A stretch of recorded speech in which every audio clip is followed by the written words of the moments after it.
Kelly Shootout. On the original Ned Kelly Shootout site. Can you believe it?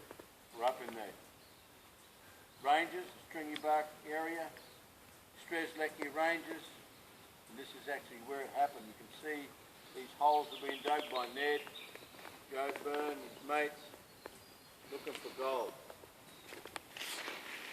The actual site is proven. The trees here were the best camouflage that Ned and his gang could have. He hung out up here for a couple of years until one of the boys went down to Mansfield to get a beer at the local pub and alerted the cops, and they started coming this way. Unfortunately, they came across Ned and his hideout, and that was the end of it. We'll see you here again.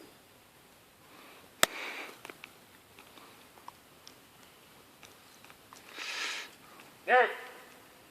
Fuck out of here! Quick!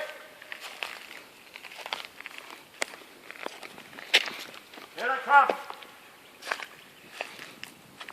Horseback!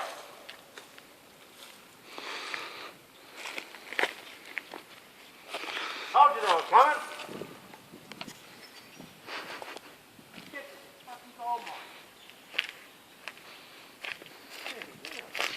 Landmark. Right here.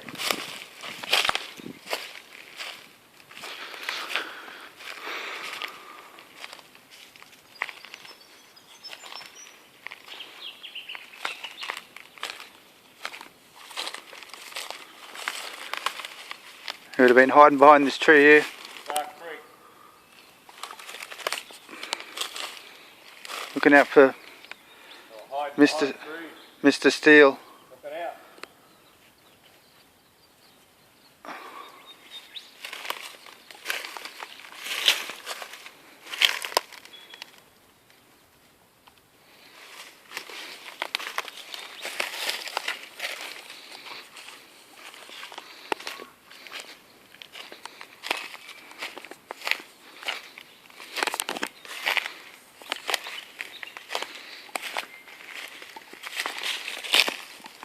Wonder which direction they were facing. There's the remnants of the original trees, you see. Still out here in the bush. See, that's the stringy bark on the string. That's the species. Stringy bark.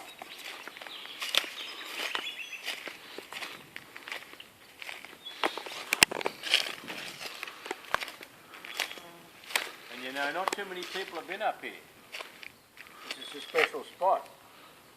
You have to drive all the way up through Benalla, back of Wangaratta, you go up through Millawar, Moyu, Greta, all the places that Ned Kelly rode to, up through King Valley, and up here this little tiny town called Tolmi.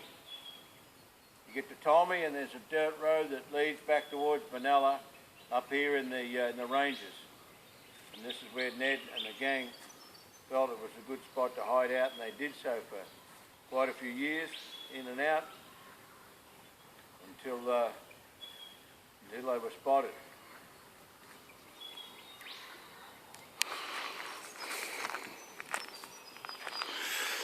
Yeah.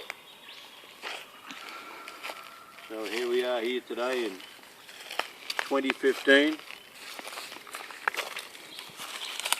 130 odd years since he was hung.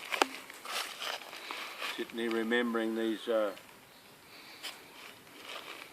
bush rangers out here trying to survive. Dug a few holes to get some gold. When they couldn't find any, they just turned around and went to the Euroa Bank and helped themselves. Yep.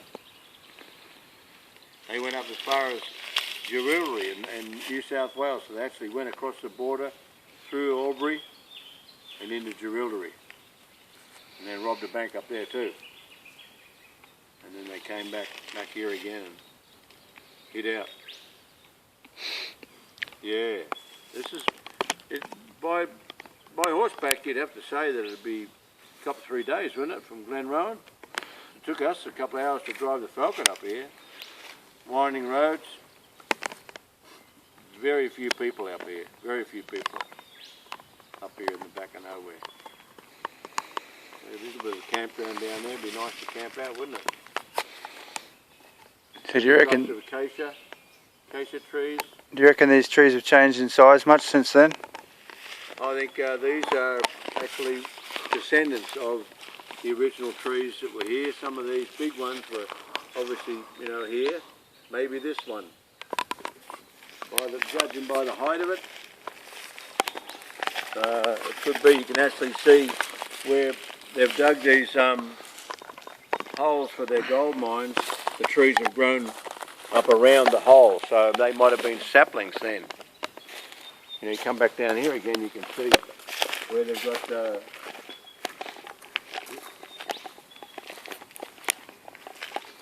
See that eucalyptus tree there growing up? That's on the side of their mine, their gold mine. So that most probably was there. This one most probably was there. You can see where they dug the trench out around that tree there. That tree has been, the trench has been dug around it. That one there, the trench has been dug around that. That fork tree there, they might have used that to hang something on. Yeah. Yeah, nobody's going to find you out here. Not back 130 years ago.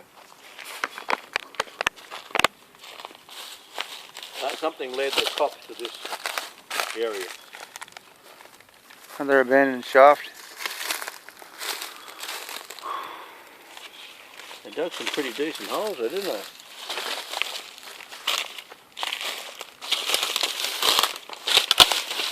So this is the trees that Ned Kelly would have been standing behind, possibly,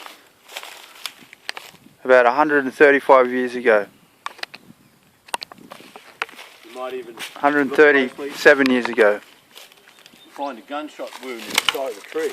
That's how they were able to pinpoint certain trees around here, by the gunshot wounds in the bark.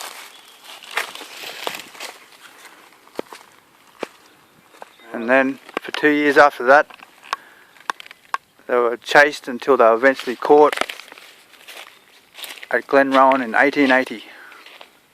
And that was it.